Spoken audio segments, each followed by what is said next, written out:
half of African Americans in the state of California, roughly half of Latino families, have no access to a checking account or an ATM. Things we take for granted. They don't have a checking account. What's wrong with them? And well, because they don't have the resources to sock those things away. Why do we have them? So that evil Batman villain Gavin Newsom is in the news. He is, of course, Governor Hairgel, the governor of California, and his policies from top to bottom have been the direct responsible factor in why so many people lost their homes and firefighters were unable to fight the wildfires in California. That's my opinion, and it's absolutely backed up by the facts. And for everybody who might want to go out and say, "Oh, but it's global warming, global warming," let me just explain something to you. Even if you believe that global warming did increase the rainfall over the last couple of years, which increased the kind of undergrowth that was grown in the hills of California and the hillsides and the forests of California, and then the recent drought and arid conditions caused all of that growth to dry up, thus becoming fuel for the fires. Okay, if you believe that climate change part of what may have been a contributing factor to the fires that we see right now, that doesn't absolve you from your basic civic responsibility to make sure that firefighters are equipped to fight the fire that may come as a result of global warming. Right? This whole idea of, oh, well, it's global warming. Well, that doesn't mean that you don't have to be ready to fight a fire caused by it. If you believe in global warming and you believe that global warming is going to bring us more forest fires, then it's even more incumbent on you to make sure that the state and the county and the city are prepared to fight those fires. The fact that you're so married to this religion of global warming is actually an indictment of your lack of preparedness. I mean, it's like I'm sitting there in California, I'm looking at these fires, I'm thinking, hold on, Gavin Newsom is like a true believer. He's the Pope of climate change. So if you're such a true believer in climate change, why in the hell did you not double the firefighting force? Why didn't you double the number of planes to put out these fires? Why didn't you put an army of people to clear all that undergrowth and brush so it wouldn't catch on fire if you really believe in climate change? But see, the fact is they don't really believe in climate change. They believe in having climate change as a political issue to raise money on, to run on, and to beat up their political opponents with. That's what they believe in climate change. Let me put it another way. If an arsonist burns down a building, it's not good enough for you to come back after the fact, knowing that there was no water to put out that building that the arsonist burnt down, and that you cut the budget of the fire departments so that they couldn't put out the fire that the arson set. And all of these other factors that you did that prevented that fire from being put out. It's not good enough for you to stand there in front of the cameras and saying, hey, what can we do? There was an arsonist. No, you're still responsible for putting out the fires. That's what Gavin Newsom is facing right now. And I think he's facing an existential threat to his political ambitions of being president of the United States. With that, I want you to go back in time for a minute, because there was a time when Gavin Newsom was the lieutenant governor of California, and he was already trying to boost his national profile. He was already trying to not only have his eyes set on Sacramento as the governor of California, but eventually the president of the United States. And then he ran into a buzzsaw. He ran into a buzzsaw known as Adam Carolla on the Adam Carolla podcast in its early days of 2013. And this exchange, this interview, I don't know what Gavin Newsom was thinking. I guess he heard, oh, Adam Carolla, well, he's a Hollywood guy. He's going to be fine. He's going to no. Watch this exchange about social welfare programs and about the liberal mindset when it comes to the state of California and how you go about actually running a government. And it's a beautiful thing. Half of African Americans in the state of California, roughly half of Latino families, have no access to a checking account or an ATM. Things we take for granted. They don't have a checking account. What's wrong with them? And well, because they don't have the resources to sock those things away. Why do we have them? A lot of different reasons, but roughly half those families don't. And where do they Why end do up? Armenians have them? But where they end up is in check cashing places. But I want to know why those groups, why those two groups don't have access. Well, a lot of it just happens to be that we can so talk they're about. Flawed? No, they're hardly flawed, but they're struggling. Genetically Folks are making flawed. their word. Hardly, not absolutely. But okay, not. but Absolutely do Asians have this problem? I mean, a lot of communities have. A lot of whites have these problems. Oh, but so that's not just black and Hispanic. No, but why did you bring up black and Hispanic? Because the magnitude is ominous. But why so many of them? It just happens to be the magnitude. That's the way God planned it? Not at all. Well, what happened to them? There are a lot of issues, and that the communities are struggling. A lot why of new are they immigrants. struggling? A lot of different reasons. Lack Hispanics of have been opportunity. here. Blacks have been here difficulty. longer than we've been here. Well, we can surmise. What all about that. Asians? They were put in internment camps. Yeah, in fact, it all initiated out of San Francisco. And the Chinese Exclusion Act came out of progressive San Francisco. Are they the check cashing places? A lot of places? Asians certainly do. Oh, so why don't you conclude Because them? The only reason why is the magnitude of There's the problem. so many more. The magnitude in percentage. But there's no way to figure out how that happened. We could talk about. You know what I'm dealing with? I don't want to have a sociological debate. Sure, why would you? No, here's why. Why would you want to do that? Because the person from the Times wouldn't write good things about you if you did that. No, that's not the case. Because I want to deal with reality. No. You want to deal with reality. I want to deal with the reality of people that are struggling. People are suffering. I want to deal with the problems in a pragmatic way. Why are they struggling and suffering? I don't want an idea. suffering? We can hold hands and surmise about all these underlying reasons. I don't want to do that. I want to know why they're struggling. Why are they struggling? A lot of folks are struggling because they can't find jobs. Why blacks and because they're working? Why blacks and Hispanics? Across the board, all socioeconomic. Okay, so everybody's struggling. So Asians are suffering just as much as blacks. The face of welfare is not an African American family. So it's Asian, Jewish, it's all of them. Caucasian. It's a lot of folks we're all in society. struggling. A lot of folks are struggling. Okay. Oh my God! I honestly am almost erotically attracted to an interview like this. Not to Carolla himself, but just to see somebody like Gavin Newsom called out on his fundamental bullshit like that is so glorious and so perfect. And I didn't want to interrupt it, but now I'm going to let it run one more time and we're going to break it down a little bit, because everything about this is why Adam Carolla is so good at interviewing people. And also, by the way, why people like Gavin Newsom will never go on Adam Carolla's show again. Sadly. And by the way, kudos to, I want to give Gavin Newsom as much credit as possible here. I'm impressed that he put the headphones on, considering the hair gel and the perfect coif. And I'll never take that away from this man. He has an amazing head of hair. But the fact that he was, literally without any head. Although, if you notice, he put, let's expand that real fast.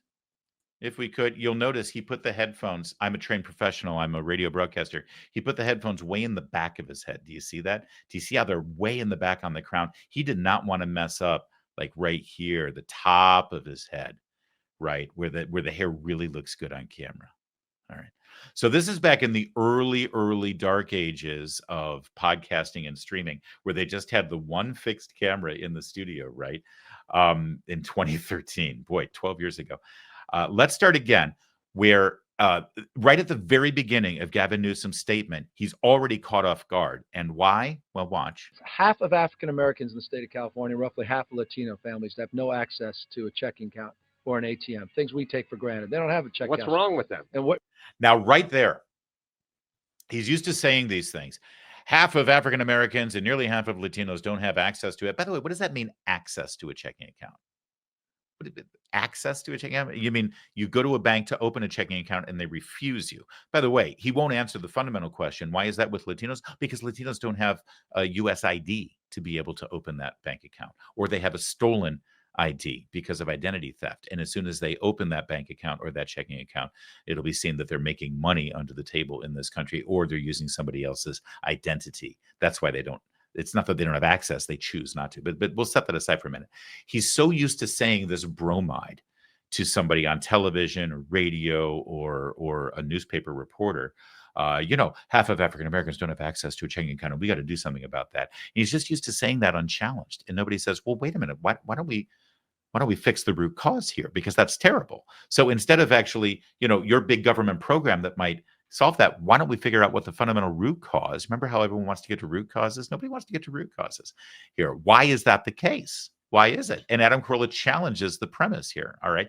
And it goes in two different directions, which is beautiful. It's like when we talk about voter ID, and the left always, they like pat themselves on the back. I think this argument is gone now. The vast majority of American people think that we should have voter ID for voting, but they constantly said this thing, well, it's racist because black people have a harder time getting a photo ID. And it's like, okay, I got an idea.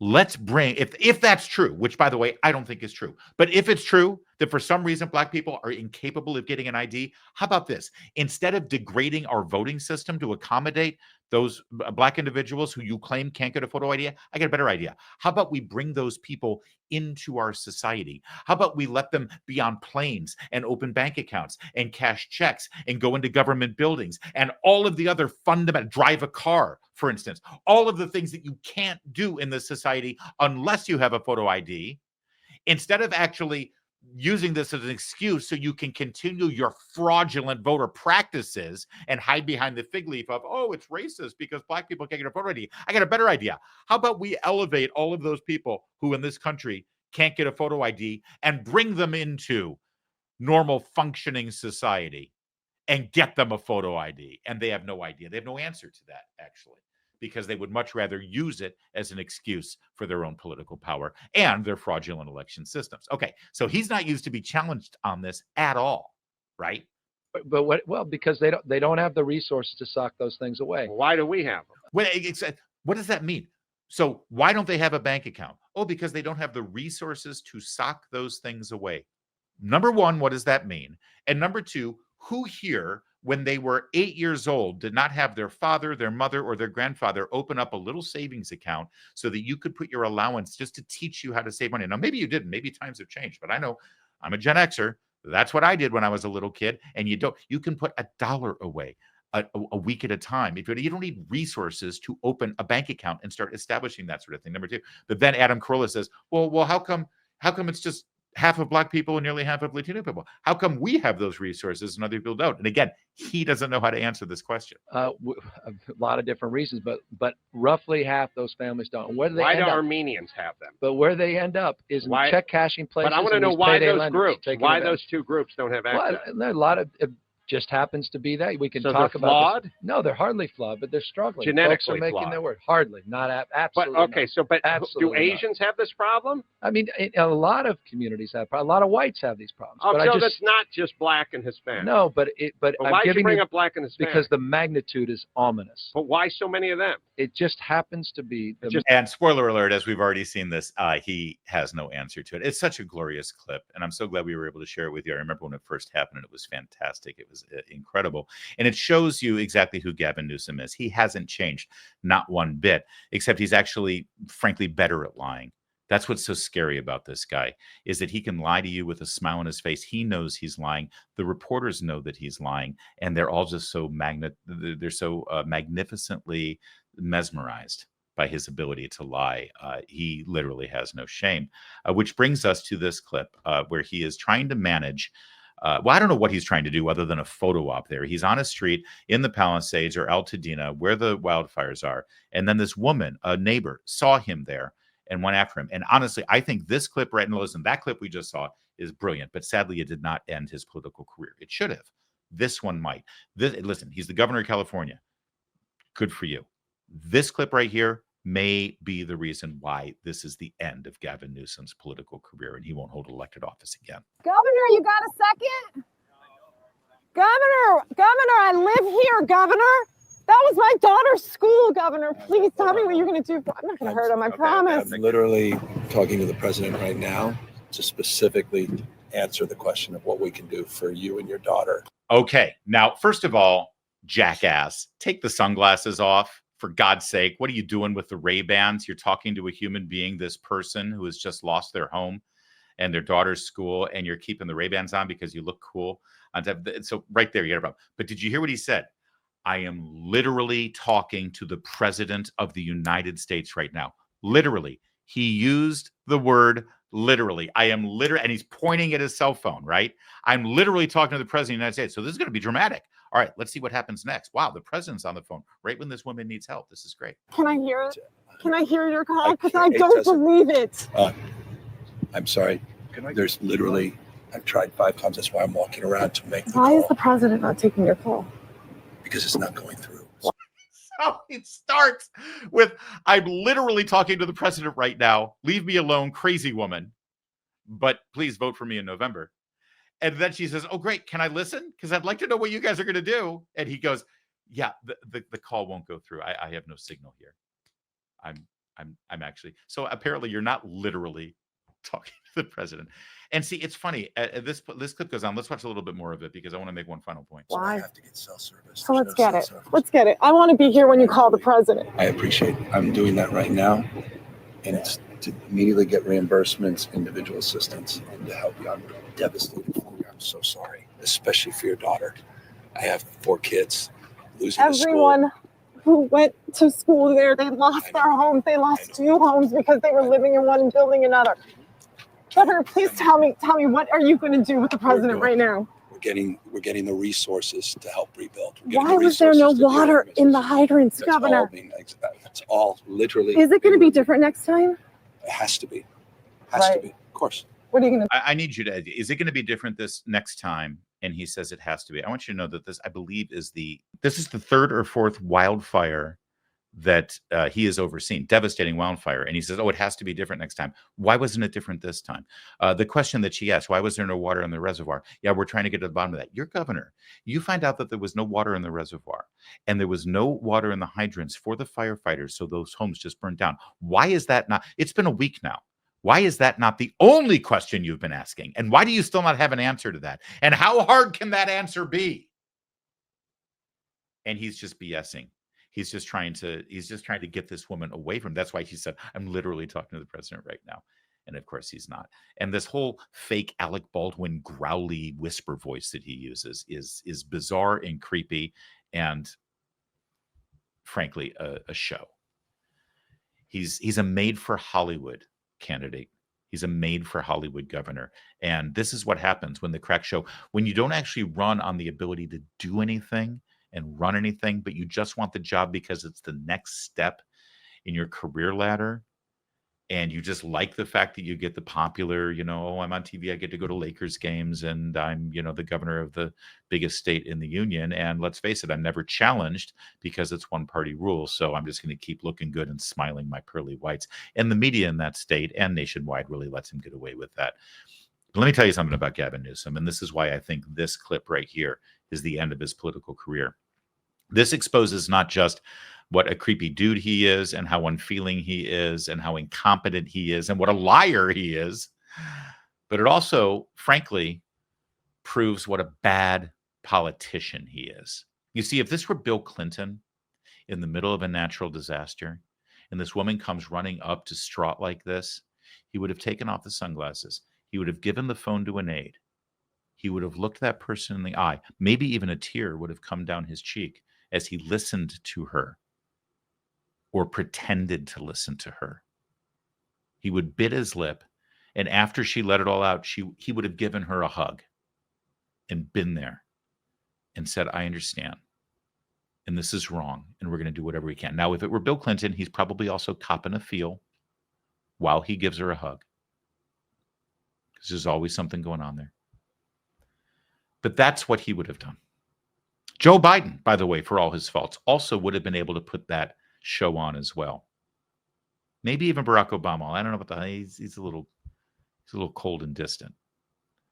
This guy, the fact that he doesn't have those political instincts to stop, with the theatrics and the growly voice and the I'm literally talking to the president, leave me alone. The fact that he couldn't understand the moment in the middle of these fires, standing on that street, take off his glasses and just be a human being. I think this is it for him. I really do. He couldn't do it. He couldn't bring himself to do it because, in fact, I believe, you can fact check me on this, I believe Gavin Newsom is, in fact, a demon and inherently evil.